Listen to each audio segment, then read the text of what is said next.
Benoît, je pense, en espagnol. English or Arabic. D'accord, هلا خلي English, right?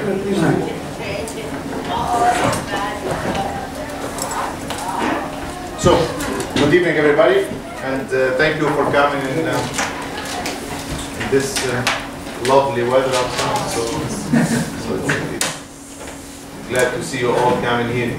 Maybe before I introduce our esteemed guest, I would like to, on behalf of the TUNESS male members, wish very happy Women's Day to all women all around the world, to our mothers, sisters, wives, and daughters, and probably take this opportunity to apologize for all the things that we have done to them throughout the year. I mean, it happens for 2 minutes, so it's always easy to apologize for the whole year. All right, so having said that, so we are pleased today to have two esteemed guests with us, Professor Alani and Professor Charam, who despite the very short notice, they both kindly accepted to join us today and to be present with us to discuss this extremely fascinating but also quite sensitive topic, that is the role of the Islamic movement in a post-revolution society. Especially, I mean, especially in today's context where we are witnessing a completely different kind of mindset, a completely change of society, I would say a reshaping of societies in this region, but also this concerns the eastern part of the world, but also kind of remodeling of the way the western part now is trying to understand the East, and this is why this phenomenon, this topic, it's quite important for both sides. All right. So as I said, today's topic, the role of Islamic movement in post-revolution society. It's in that sense. I was thinking, coming here, about what makes this topic kind of unique in this sense. And one thing that came to my mind is this is probably one of the very few topics that has been discussed over the last 30 or 40 years. I mean, I think the whole thing started back in the 70s. Then it was revived right after the Iranian Revolution. And then with the Algerian Civil War, it was more or less about this topic. Then after the 9/11. So it has always been there, at least over the last 4 years. I mean, a lot of reflection groups have tried to approach this topic, try to understand the underlying problems and issues, and I guess they all failed, since we are here talking again about the same topic. So this issue was never actually put to rest since then. So a lot of factors could explain this. I mean, I would say this repetition of the problem throughout the 40 years, and a lot of facts. And I'll let our speakers to talk more specifically about those factors. But at least to my knowledge, I'm sure a lot of our guests here and members will have a lot of other questions. But at least for me, what I would like to know is what are the challenges that we are facing today.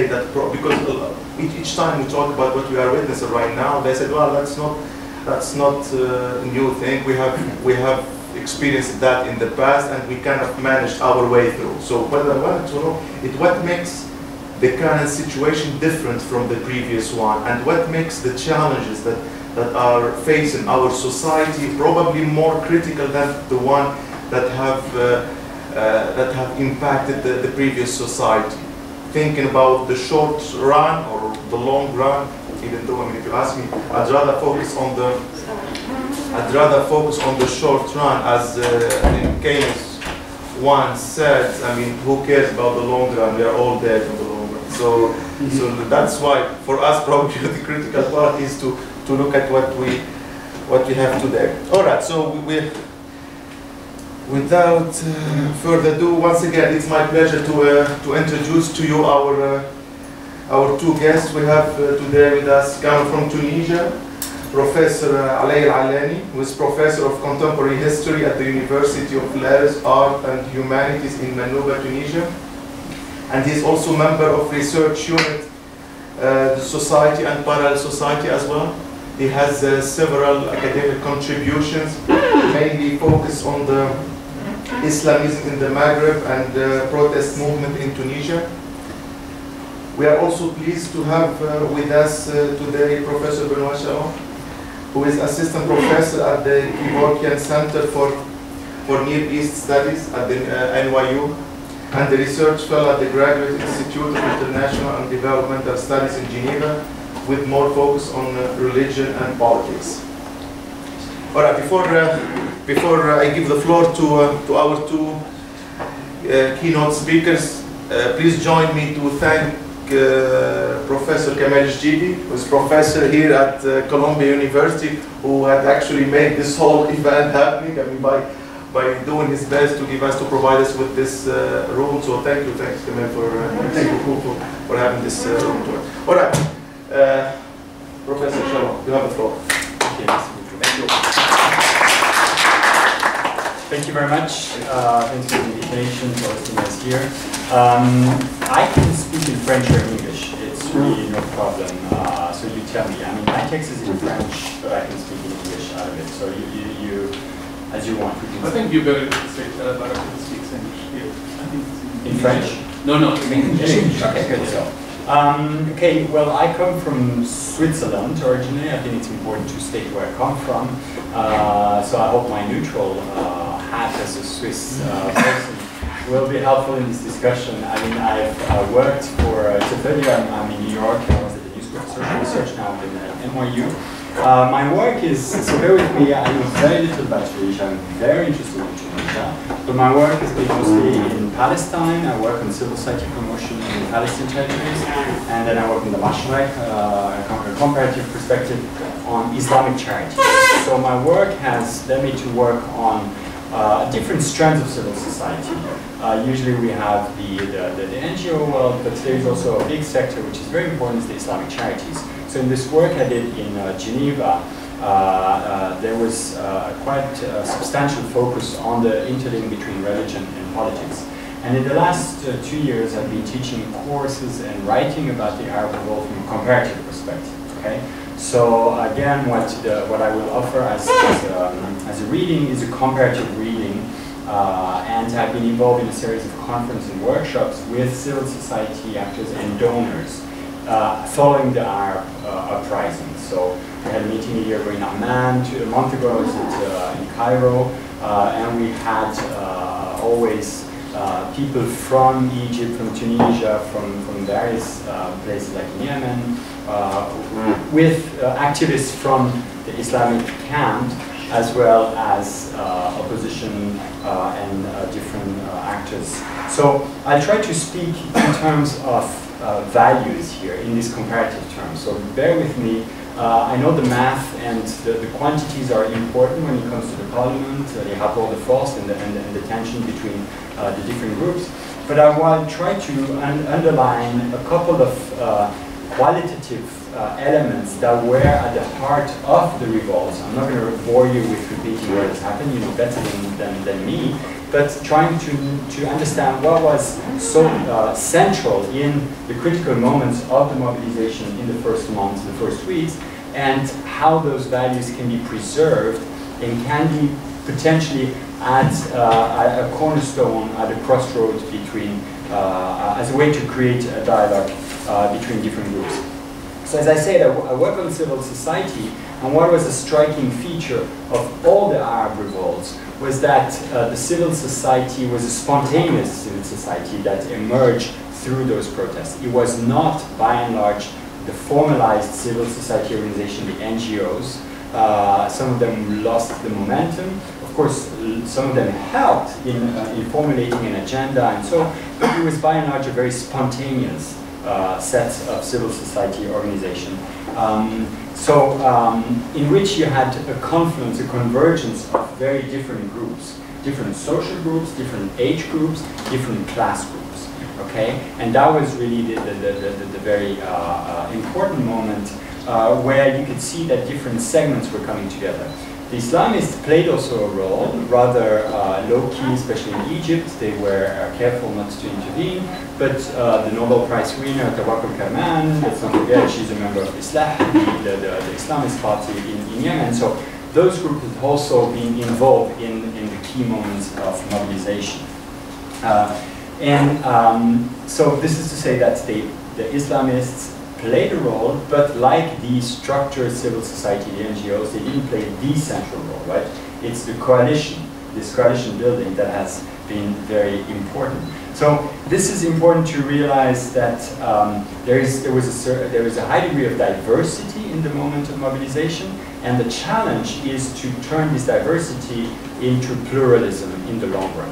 Okay, so how to do that, how to create respect and preserve this capacity of people to come together.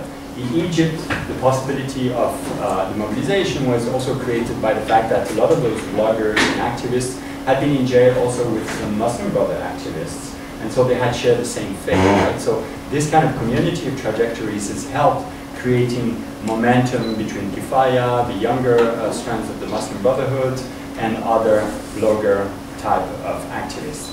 So if we come to the values of at the heart of those mobilizations, I think it's undoubtedly undeniable that the notion of citizenship has been central. It has been about really finding a sense of citizenship, of involvement, civic involvement, and reappropriating, if you want, sort of a social contract, and trying to redefine how the state should be working.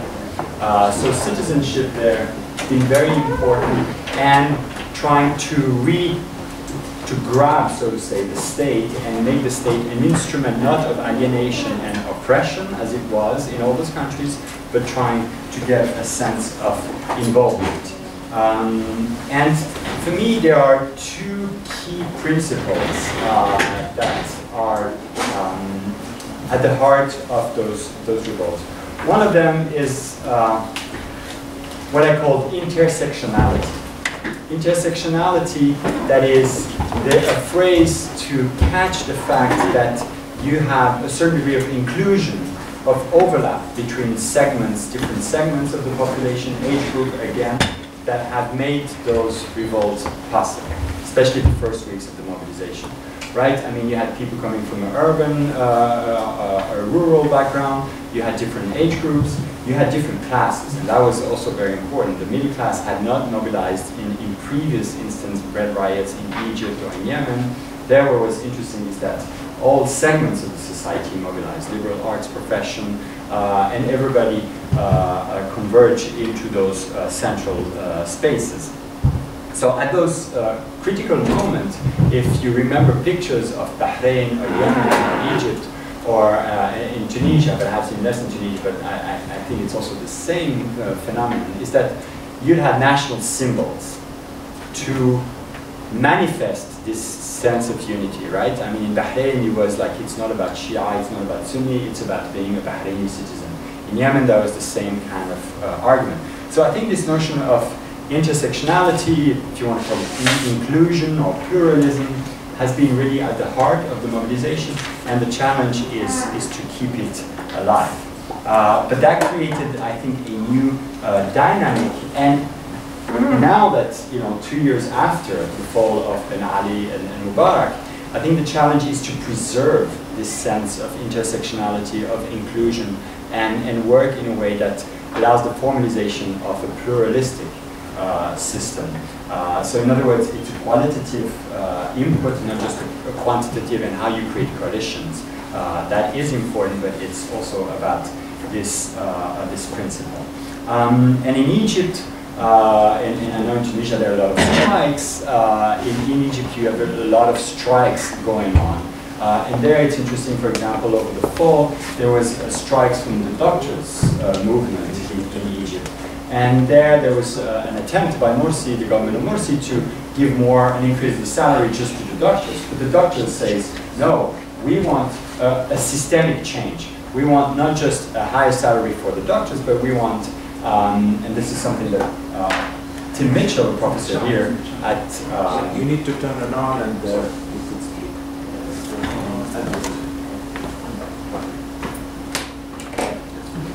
Right. So in the case of the strike of the doctors, so Tim Mitchell, a professor here at Columbia, was documenting this feature that the doctors refuse an increase of the salary, but say, no, we have to increase the public spending for health, right? So from 4% to 14%. That is an example of how you try to change not just your own interest as a doctor, but that the nurse and that the hospitals have more fundings. In other words, try to get a kind of systemic change as part of the dynamics and the momentum that was created. And so you see these kind of like cross-sectoral types of requests in Egypt at play. The second element that was at the heart of the revolutions, of the revolutionary moment, is what I called the notion of presentism.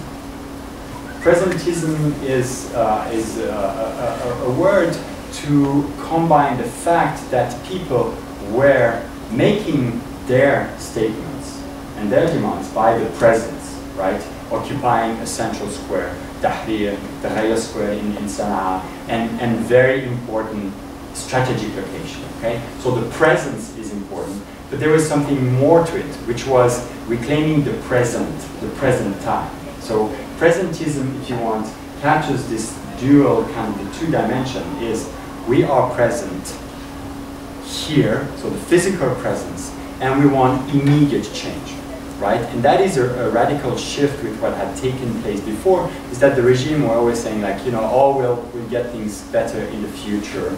And I think there's a lot of reflection to be gained on what is going on now. The tendency for the governments, the people in power, to kind of repeat that type of argument. Say like, you know, it takes time to solve the problems and maybe we're not ready. So if you look at how people have argued about, you know, denying the presence of the demonstrator, you know, all kinds of means that the government has tried to prevent people to flock into Tahrir or Mohammed Mahmoud Street in those key places in Cairo. It's about denying the presence, the physical presence of the protester.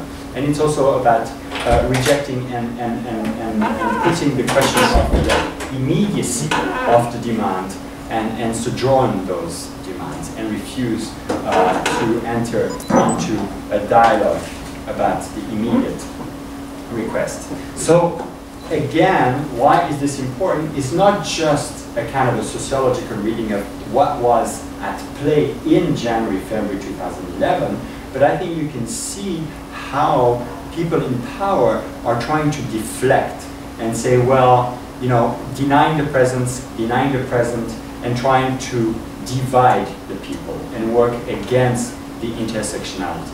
So in other words, if you take this kind of prism, read those glasses if you want, and try to look at what has happened in Bahrain, you know, in Bahrain typically what they're trying to do is divide the people, right? To say, well, it's Iranian manipulation, it's the Shiite versus the Sunni, or it's the Bidun versus the Muwatin, and so there is a strategy for the people in power who wants the status quo to divide the people and deny the capacity of coalition creation or intersectionality.